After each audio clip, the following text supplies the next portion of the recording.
राम राम हरियाणा। मैं हूं दुर्गेश पांडे, आपके साथ बुलेटिन की शुरुआत करेंगे इस वक्त की बड़ी खबर से। इस वक्त की बड़ी और अहम खबर हम आप तक पहुंचा रहे हैं। अरविंद केजरीवाल के साथ आप पदाधिकारियों की बैठक। दिल्ली में हुई हरियाणा के पदाधिकारियों की बैठक। केजरीवाल ने 8 जून को हरियाणा आने का न्योता स्वीकारा। जींद में निकाला जाएगा विशाल तिरंगा यात्रा। अरविंद केजरीवाल और भगवंत मान निकालेंगे यात्रा।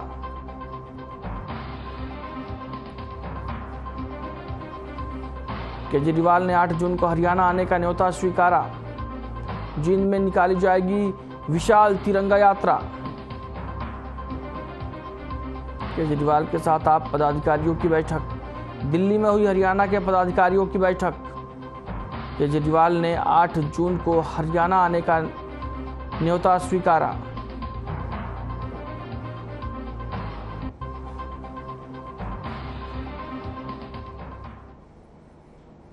वहीं मुख्यमंत्री मनोहर लाल ने कहा कि प्रधानमंत्री नरेंद्र मोदी ने पिछले 9 सालों में राजनीतिक विचारधारा से ऊपर उठकर हर देशवासी के कल्याण के लिए कार्य किया है। प्रधानमंत्री की सोच है कि देश सबसे पहले, बाकी सब बाद में।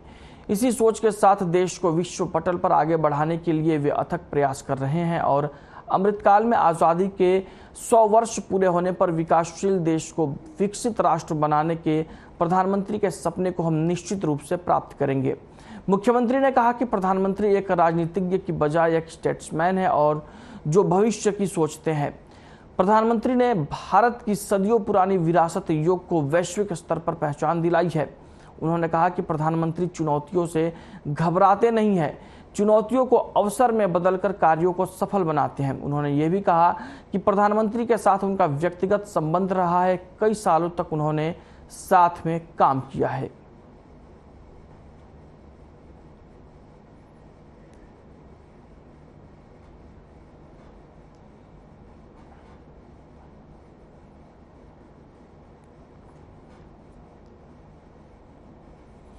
वहीं दिल्ली में पुलिस और पहलवानों और उनके समर्थकों के बीच हुए टकराव के बाद देश भर में एक तरफ रोष बढ़ने लगा तो दूसरी तरफ सियासत गरमाने लगी है।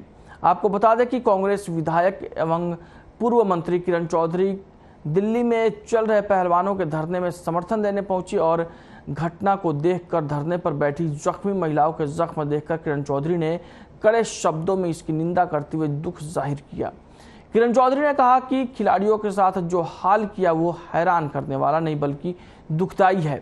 उन्होंने ये भी कहा कि प्रजातंत्र में ऐसा हाल पहली बार देखा है। किरण ने कहा कि आज़ादी के बाद सभी को अपनी बात रखने का अधिकार है। उन्होंने ये भी कहा कि सरकार बेटियों की आवाज़ सुनने के बजाय बर्बरता कर रही है, जो दुर्भाग्य की बात है।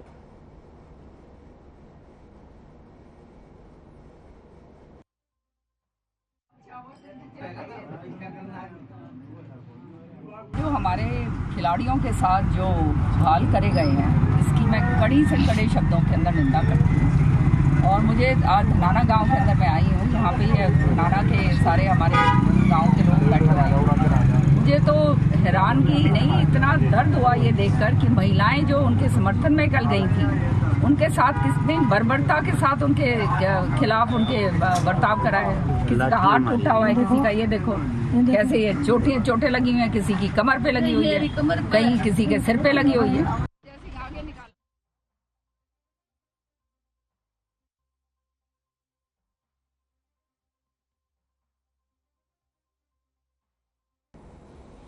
वहीं दिल्ली में खिलाड़ियों के साथ प्रदर्शन और उनके साथ हुई धक्का मुक्की को लेकर सियासी गलियारों में हलचल तेज हो गई है। बीजेपी नेता और पहलवान योगेश्वर दत्त ने खिलाड़ियों के प्रदर्शन को राजनीति से प्रेरित बताया। उन्होंने कहा कि आंदोलन के पीछे विपक्षी नेताओं का हाथ है। इतना ही नहीं, खिलाड़ियों की गिरफ्तारी पर भी योगेश्वर दत्त ने कहा कि प्रधानमंत्री का प्रोटोकॉल बड़ा होता है, उसमें कोई कमी नहीं आने दी जाएगी।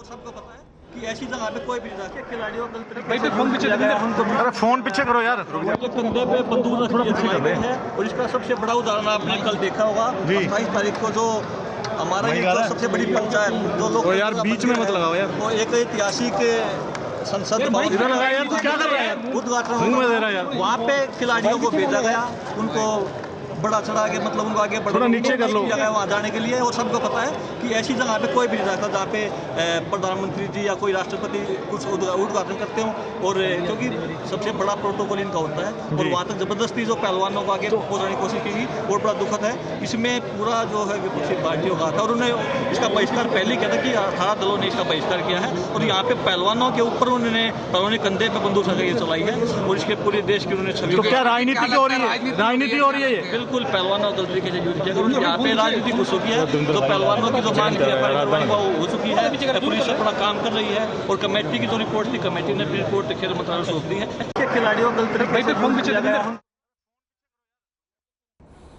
वहीं कुरुक्षेत्र में हरियाणा के शहरी स्थानीय निकाय और हरियाणा आवास मंत्री डॉक्टर कमल गुप्ता ने कहा कि लोक संपर्क और कष्ट निवारण समिति की मासिक बैठक को गंभीरता से न लेने वाले 5 अधिकारियों के खिलाफ सख्त कार्रवाई की जाएगी। इन अधिकारियों के खिलाफ उपायुक्त द्वारा कारण बताओ नोटिस जारी किया जाएगा और अधिकारियों की ACR रिपोर्ट में भी दर्ज की जाएगी। आपको बता दें कि कैबिनेट मंत्री डॉक्टर कमल गुप्ता सोमवार को देर शाम नए लघु सचिवालय के सभागार में जिला लोक संपर्क और कष्ट निवारण समिति की बैठक को संबोधित कर रहे थे, जहां उन्होंने कहा कि मानसून सीजन से पहले संबंधित विभागों के अधिकारियों को ड्रेन, नाले और नालियों की सफाई करने के आदेश दिए गए हैं ताकि बरसातों के सीजन में दिक्कत ना हो।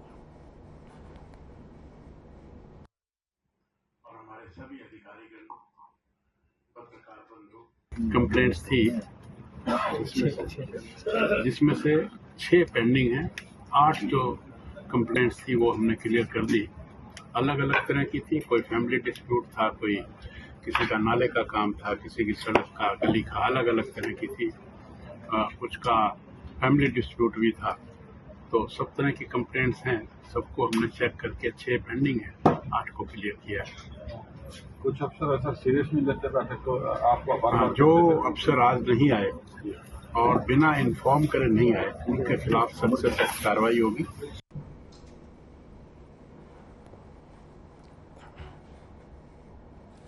हरियाणा पशुधन विकास बोर्ड के चेयरमैन धर्मवीर मिर्जापुर ने कुरुक्षेत्र में कहा कि हम जिस प्रकार से अपने पालतू पशुओं का ख्याल रखते हैं, उसी प्रकार से हमें अगर सड़क पर कोई घायल पशु दिखाई दे तो उसकी तुरंत प्रभाव से सहायता करना सुनिश्चित करनी चाहिए और संभव हो सके तो उसका इलाज करवाने या संबंधित विभाग को सूचित करने की कोशिश करें।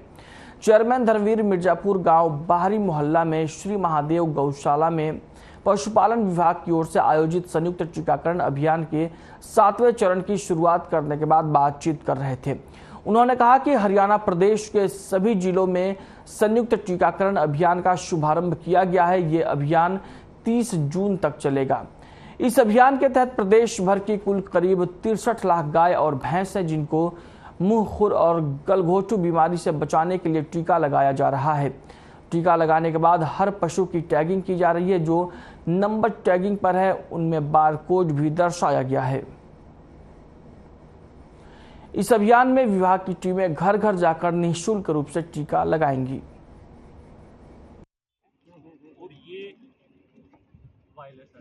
देखिए, हरियाणा पशुपालन विभाग की तरफ से अब आज यहाँ महादेव गौशाला में जो है जिला कुरुक्षेत्र के टीकाकरण का जो वैक्सीनेशन का जो है अभियान आज यहाँ पर उसका शुभारंभ किया गया है।